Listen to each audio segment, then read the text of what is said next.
আমি অ্যাকশনে যাব। আমার একটা লোক যদি ক্ষতি, আমার লোকের যদি কোনো ক্ষতি হয়, এরপরে গিয়ে ওনারা লড়ে চড়ে বসলো, তাড়াতাড়ি করে কেউ উপরে উঠতে চাইলো এবং তাড়াতাড়ি করে ওই গাড়ি এই যে কেরান আনার ব্যবস্থা করলো, ফোন দিল। প্রথম ছোট কেরান আনছে, প্রথমে ছোট কেরান আনছে, যাই হোক যাই আনছে। এর পরবর্তীতে আলহামদুলিল্লাহ আসলো, কেরান আসলো। আসার পরে আমার একজন, ওনারা দুইজন লোক কেরানে গেল, একজন লোক গেলে কিন্তু চলতো, একজন লোক গেলে আমার 2-3 জন লোক একসাথে বের করতে পারতো। তা না করে ওনারা কি করলো, ওনারা দুইজন, এখন ভিতরে জায়গা নাই, দুইজন করে বা একজন করে নামাইলো। লাস্টে আমার একটা লোককে আটকে রাখছে, ও দাঁড়ায় আছে, ওরা আর নামাচ্ছে না। না নামায় কি করলো, ওনারা আগে এই 3 তালা গ্লাস ভাঙতে গেল, আমার লোক না নামায়। এক তো হলো তারা শ্বাসরুদ্ধ হয়ে গেল, দ্বিতীয় কথা হচ্ছে সে একা হয়ে গেল। এই একক মানুষ, তখন তার তো আতঙ্কেই তো শেষ হয়ে যাওয়ার কথা। পরে আমরা সাহস যোগাইলাম, পরে ওনাদেরকে বললাম আগে আমার রুগীটাকে বানান, আগে লোকটাকে বাঁচান, এরপরে আপনি আগুন থামান। সম্পদ গেলে তো সম্পদ পাওয়া যাবে, কিন্তু লোকটাকে তো পাওয়া যাবে না। এরপরে উনি কি করলেন, ফায়ার সার্ভিসের লোকটা আমাকে মারতে গেলেন। যখন আমি মারার জন্য উঠে আসছে, তখন আমি আবার হার্ড হয়ে গেলাম।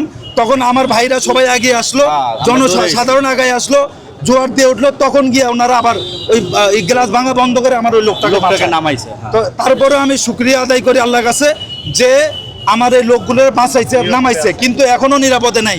আমার 2টা লোক এখনো আশঙ্কাজনক, তারা মেডিকেল, 3টা লোক এখনো মেডিকেলে, 2জন পিজি হাসপাতালে, আরেকজন হাসপাতালে পাঠাইছি। আগুনের সূত্রপাতটা আমি এখনো জানি না কোথা থেকে হয়েছে, তবে 3 তালা থেকে হয়েছে, এতটুকু ক্লিয়ার। স্পাই ওদের একটা শোরুম আর কি, পার্লার ছিল, হ্যাঁ ও বার লেখা হয়তো, পার্লার বার এই জাতীয় কিছু ছিল আর কি। জি, আমার পরিচয়, আমি মাওলানা গোলাম কিবরিয়া, আমি আলমদিনা আবাসন, আমাদের 6 তলায় আমাদের অফিস, আমি অফিসে জব করি, আমি মার্কেটিং ম্যানেজার। এখন পর্যন্ত কি কতজন আহত হয়েছে? না, আমাদের 6 জনের আহত ছিল, বাকি এখন 3 জন মোটামুটি মেডিকেলে আছে, আর বাকিরা আশঙ্কা মুক্ত আর কি, তাদেরকে বাসায় পাঠিয়ে দিয়েছি। জি, আমি কারো বিরুদ্ধে বলছি, আমার ফায়ার সার্ভিসের দুর্বলতা, তারা যে অবহেলা করছে আমি সেটা বলছি, মানে তথ্যটা পুরো। আর একজন পুলিশের দেখলাম, তাকে আমি ধাক্কা দিয়ে ধমক দিয়ে বিদায় করছি। এই বেচারা এসে, যে তো লোক কন্ট্রোল করবে, সে এসে পুলিশ হয়ে এসে ভিডিও করতেছে। তখন আমার মাইন্ডে লাগলো, যারা আমি ওনাকে বললাম ধাক্কা দিয়ে, আরে ভাই আপনি কি ভিডিও করার জন্য আসছেন নাকি আপনি কন্ট্রোল করতে আসছেন? এরপরে উনি পরে ধমক দেওয়ার পরে উনি ওটা থামায়, উনি ওনার কাজে লিপ্ত হয়েছে।